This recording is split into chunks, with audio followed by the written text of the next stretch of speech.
George loved to watch his friend Bill deliver papers. When it came to newspaper delivery, bullseye!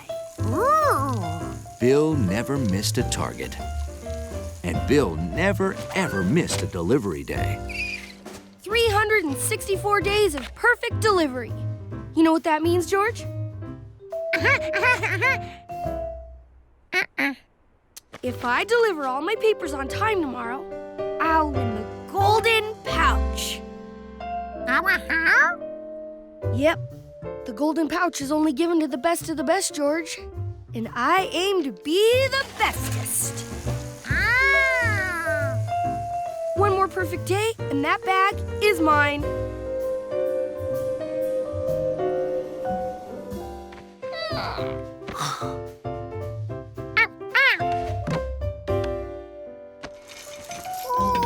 But the next day was not perfect. It was lousy. George wondered how Bill would ride his bike in all that snow. Not very well, it turned out. Can you believe this, George? Biggest day of my career, and I can't even get out of my driveway.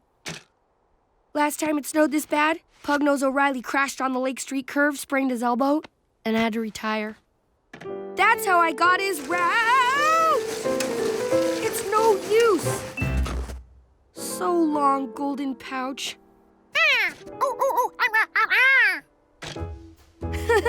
That's the spirit, George.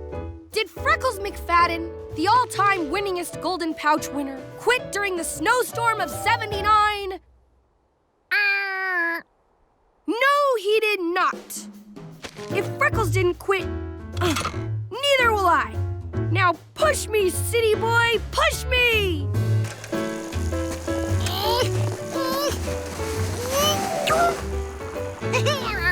Thanks, George! But the trouble with biking in the snow is, if you manage to get going, you often can't stop.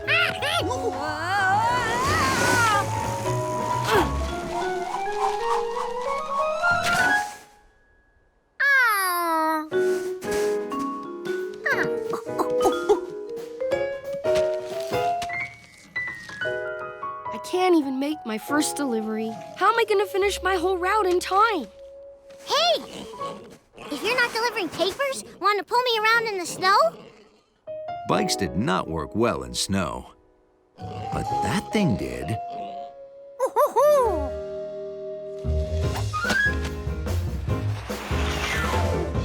I've never used a toboggan before, but so far it's great. Thanks for thinking of it, George.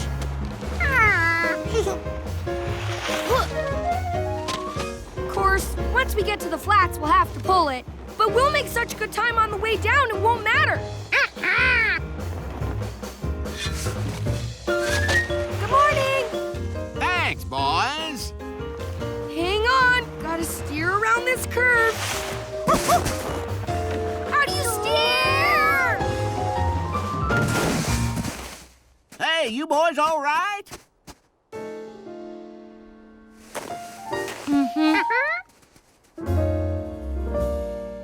I don't know much about toboggans. I'm not much on snow sports. I guess I spend too much time playing with my trains. Ooh! Maybe there's something else you could use in here instead. George!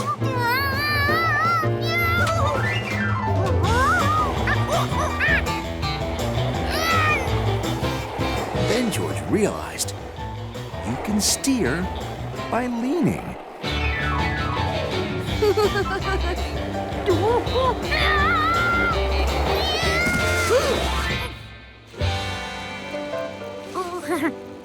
George, you're a genius. Why didn't I think to lean? That's how we can steer the toboggan.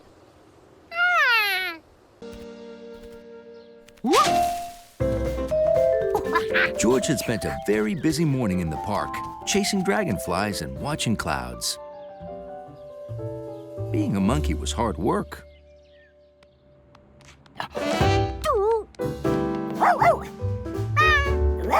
George had never met this dog before. But the dog didn't seem to mind.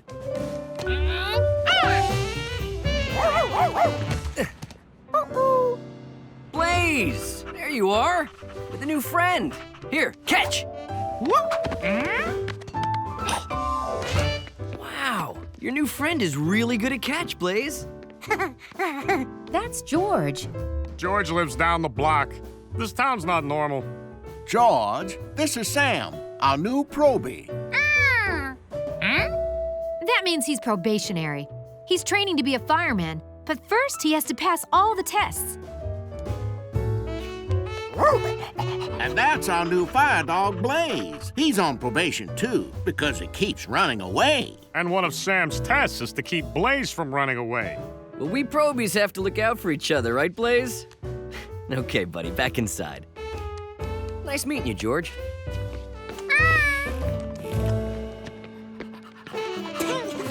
Come on, Blaze. George hoped he saw his new friend Blaze again soon.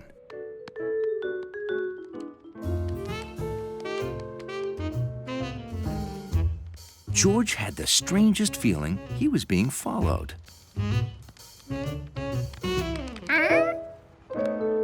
Guess not.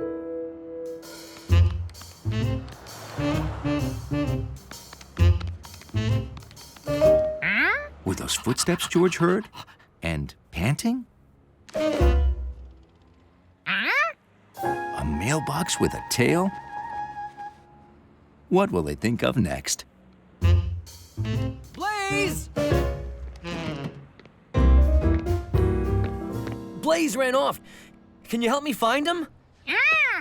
He looks just like that dog under the mailbox. Huh?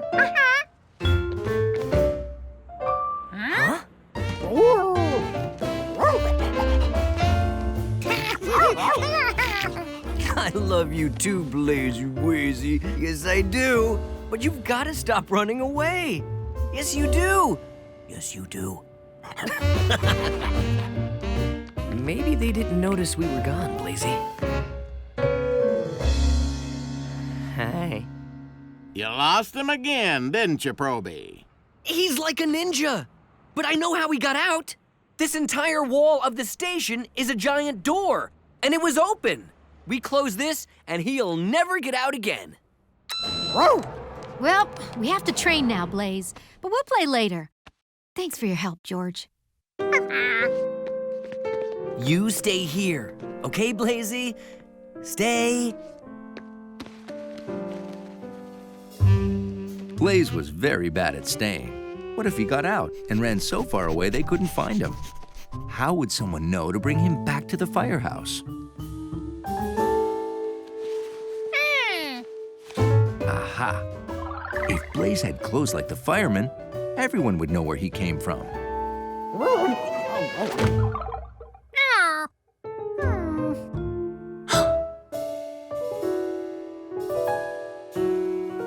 Everything in the station had a label to say where it was from. Maybe Blaze just needed one of those firehouse labels on him.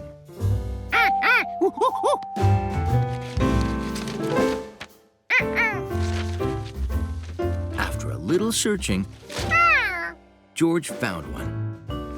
He hadn't even made that big of a mess. Well, for a monkey.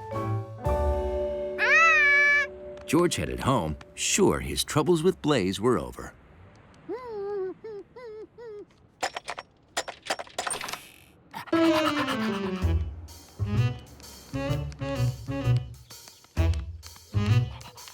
Then George thought he heard footsteps again. That was odd.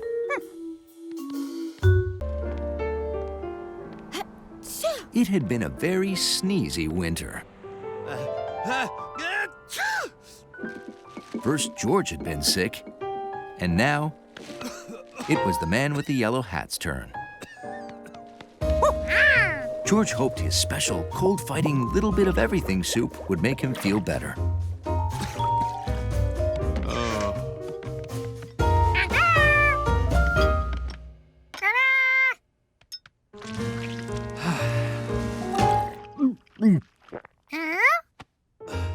I'm sure it's delicious, George, but I can't taste anything. Ooh. George, I wouldn't do that if I were you. That spoon was just in my mouth. It probably has cold germs on it. See, germs are too tiny to see, but they're inside me. And cold germs are what made you sick when they got inside you. Ew. Yep, so be sure to wash your hands.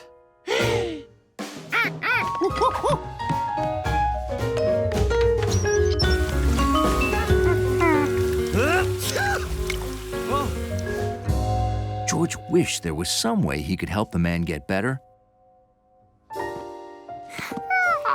But all that cooking had made him one sleepy little monkey.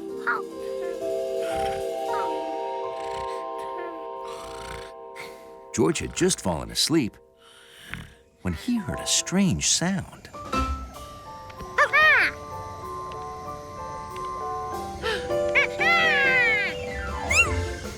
George remembered the last time he and Gnocchi had flown around in a spaceship. He had become very small and had flown all around his own body.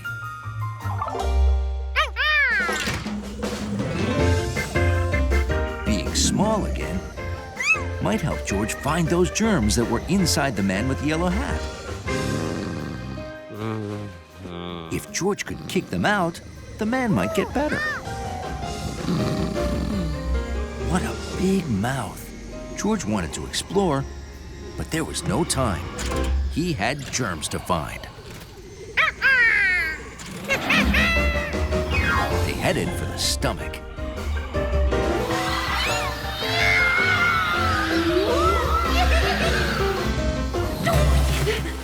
But when they got into the man's stomach,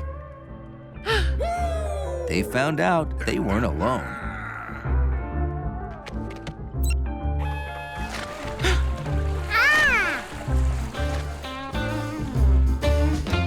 George knew that germ. It was Toots.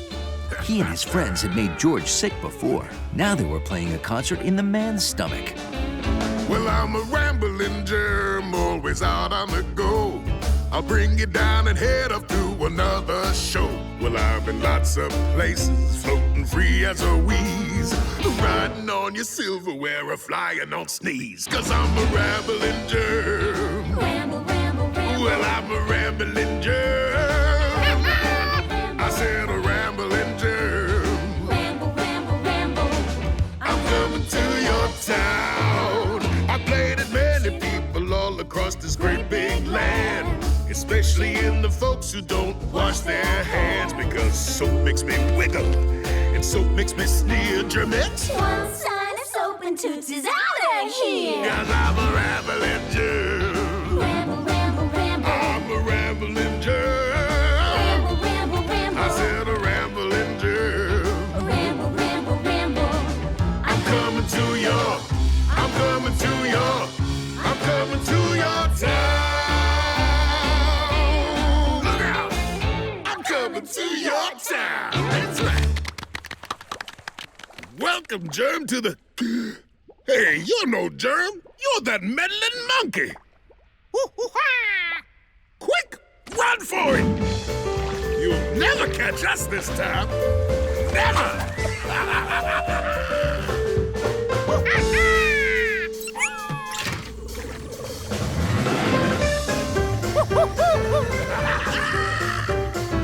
Watch out for the mucus. A germ could get stuck in that stuff.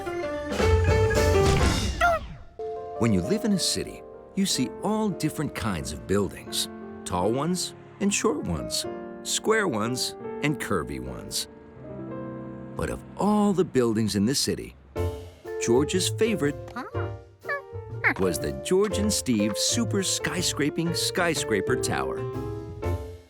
Hey, that's cute. You two are almost as good at building as bees are. Bees could build things? Where'd they find tools that small? Come on, I'll show you. What is that? Honeycomb. It's what bees make inside a beehive. Bees build hives to lay their eggs and to store pollen and honey. Wait a minute. You mean all that gooey stuff in there is honey? Mm-hmm. Yum! See those cells? Bees make those with wax from their own bodies. Isn't that amazing? It's a marvel of engineering. An engineering marvel that smelled marvelously delicious. Today is Earth Day, and I'm doing my Junior Farmer's Earth Day speech on honeybees. You want to hear it? If we say yes, can we have honey? Maybe. Okay. Bees are amazing creatures. They build hives in trees mostly. Thousands of bees can live there. All the other bees follow a queen. She's the biggest bee, and there's only one in a hive. Every bee has a job. Drones mate with the queen, but worker bees go from flower to flower getting nectar and pollen to make honey. Have you heard a word I've said? Oh yeah, honey and stuff. You want to try a taste? Oh, my ballet class. Gotta run. Be back around 5. Woohoo! Thank you, Betsy. I'll just have a little. Oh man, that is good. Try some.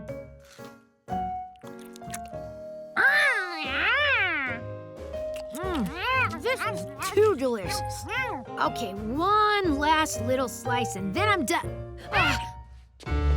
We ate Betsy's honeycomb and she needs it for her speech. Oh, what are we gonna do?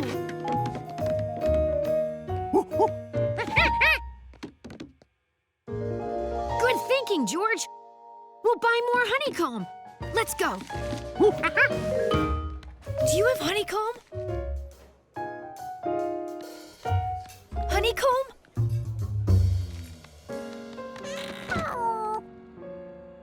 Why does no one have honeycomb?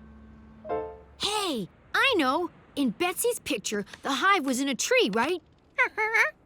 The park is full of trees. Maybe there's a beehive in one of them. Let's go.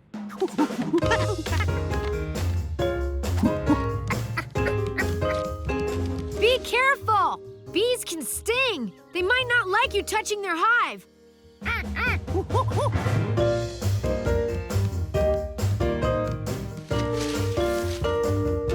George couldn't find a hive.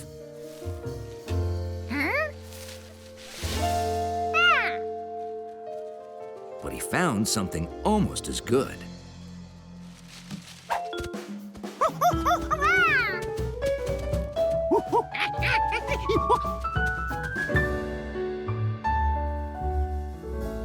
An Earth Day celebration? Good thinking, George. Maybe they have bee things here.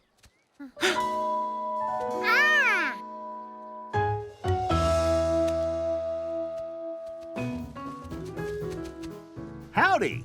Buster Beesman's the name, but you can call me Buzz. Honeycomb! We need honeycomb! Sorry, fella. Just sold the last one. No! Oh, this is a beehive. I built it from scratch. A beehive? It didn't look anything like the beehive in Betsy's picture.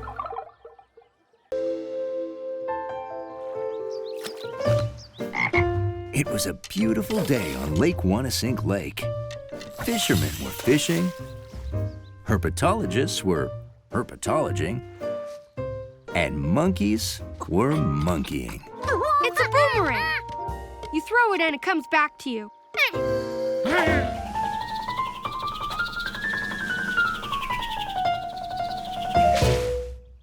Well, it's supposed to come back.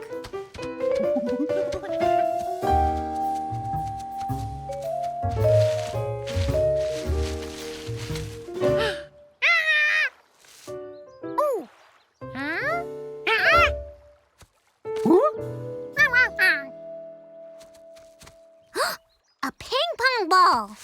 No, it's an egg. Where'd it come from? A bird's nest, of course. Maybe it rolled here. Poor little fella. How do you know it's a boy egg? I think it's a girl egg. And I'm gonna name her Tiffany. Still, it's a bad spot for an egg. Eggs are great for some things. The shell lets in air and moisture and keeps out dirt. That's good. But 'cause they're so thin, they let in cold and heat too. That's bad. That's why birds sit on them, so the egg is always the right temperature. An egg without a nest might not hatch. George had to get the egg back to its nest before it was too late. Wait! Eggs can break. Like that. Plus, you shouldn't slosh them around. We have to find her mommy so she can come and sit on Tiffany. Good idea! My paper out! Oh, I'll come help as soon as I'm done.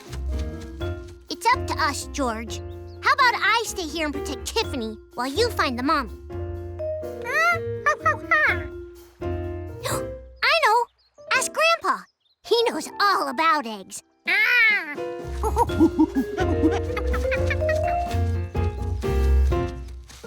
Halt! Yeah.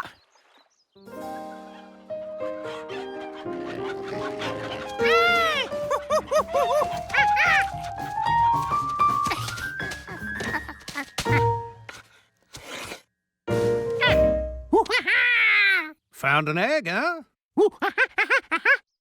That's one big egg. Might be an eagle egg. Huh? That's the only bird around here with an egg that size. There's an eagle nesting in the pine grove down by the lake. That's... We just want to have a picnic. Sorry. No trespassing past this. Did you find the mommy, George? Well, hurry! The egg might get too hot. You found an egg? Can we see it?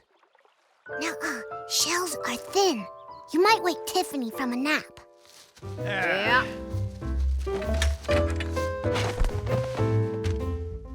Want some watermelon?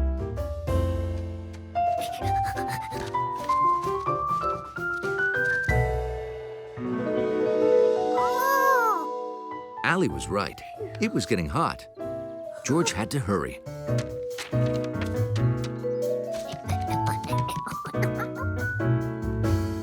Well, they gotta be here somewhere. They couldn't just walk away. Well, they could. I just hope they didn't, because that would be a disaster.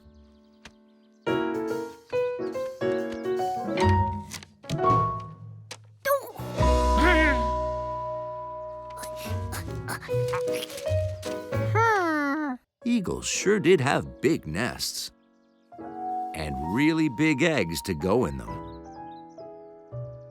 His egg wasn't nearly so big. How could Mr. Rankins ever have thought his egg was an eagle's egg?